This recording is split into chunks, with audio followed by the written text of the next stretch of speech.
आजादी के अमृत महोत्सव में हम स्वाधीनता संग्राम के इतिहास को याद कर रहे हैं। आज देश अपने स्वाधीनता सेनानियों को कृतज्ञ श्रद्धांजलि दे रहा है। अपने इतिहास से हम अपने भविष्य के लिए प्रेरणा ले रहे हैं, ऊर्जा ले रहे हैं। इसलिए अमृत महोत्सव का यह आयोजन आजादी की लड़ाई के साथ साथ हजारों सालों की भारत की विरासत को भी समेटे हुए हैं। हम जानते हैं भारत का स्वाधीनता संग्राम केवल अपनी सत्ता और अपने अधिकारों की लड़ाई भर नहीं था।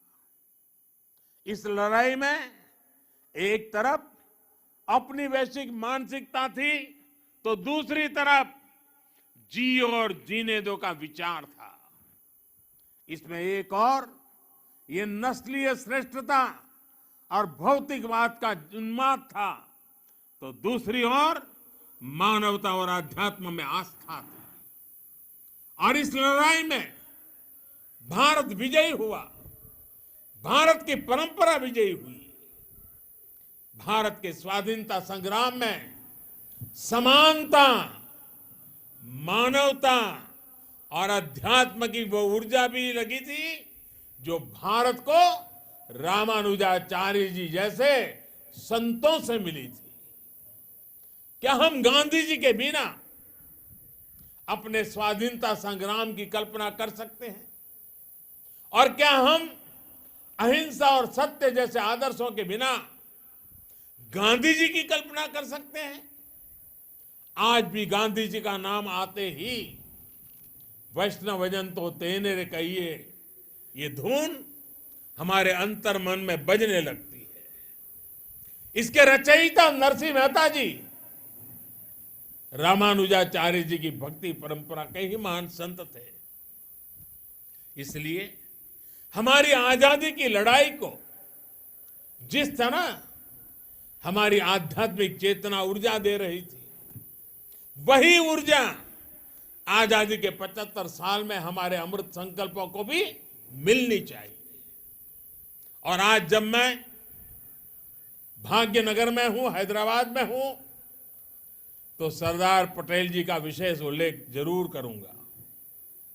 वैसे किशन रेड्डी जी ने अपने वक्तव्य में बड़ा विस्तार से उसके लिए कहा।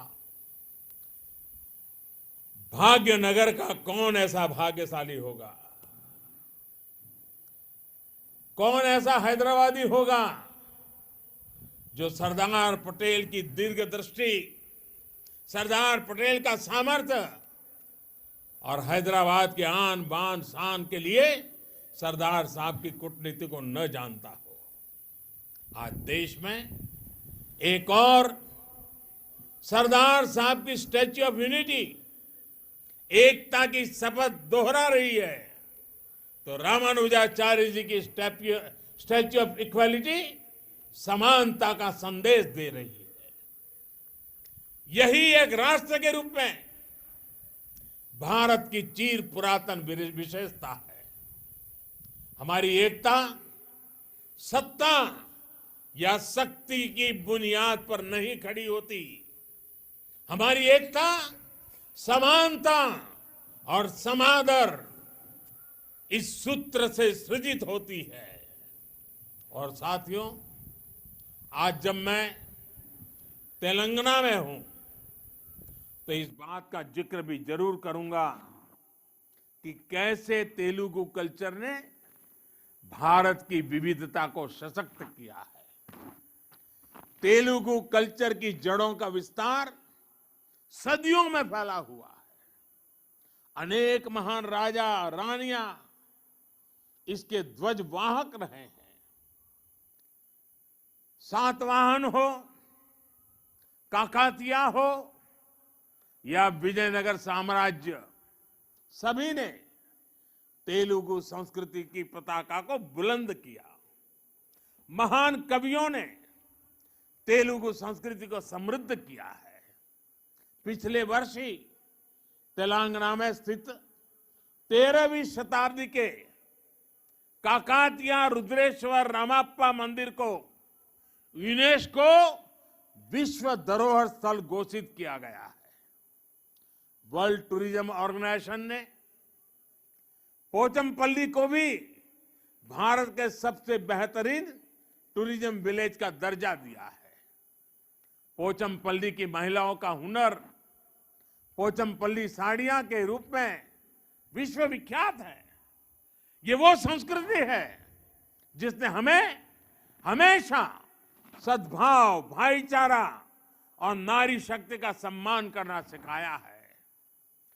तेलुगु संस्कृति की इस गौरवशाली परंपरा को आज तेलुगु फिल्म इंडस्ट्री भी पूरे आन बान शान से आगे बढ़ा रही है। तेलुगु सिनेमा का दायरा सिर्फ उतना ही नहीं है जहां तेलुगु बोली जाती है, इसका विस्तार पूरे विश्व में है।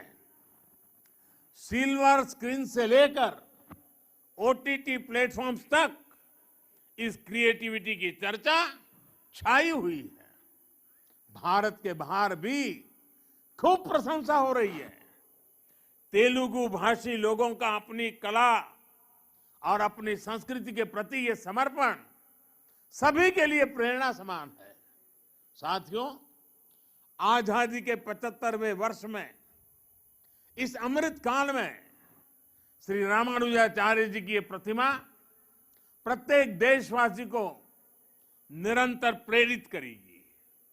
मुझे पूरा भरोसा है आजादी के अमृत काल में हम उन कुरीतियों को भी पूरी तरह समाप्त कर पाएंगे जिन्हें खत्म करने के लिए श्री रामानुजाचार्य जी ने समाज को जागृत किया था।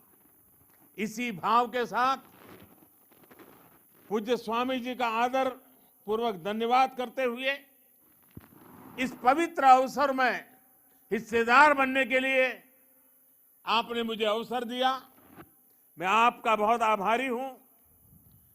विश्व भर में फैले हुए प्रभु रामानुजाचार्य जी के विचारों से प्रभावित, प्रेरित हर किसी को मैं अनेक अनेक शुभकामनाएं देता हूं। मेरी वाणी को विराम देता हूं। आप सबका बहुत बहुत धन्यवाद।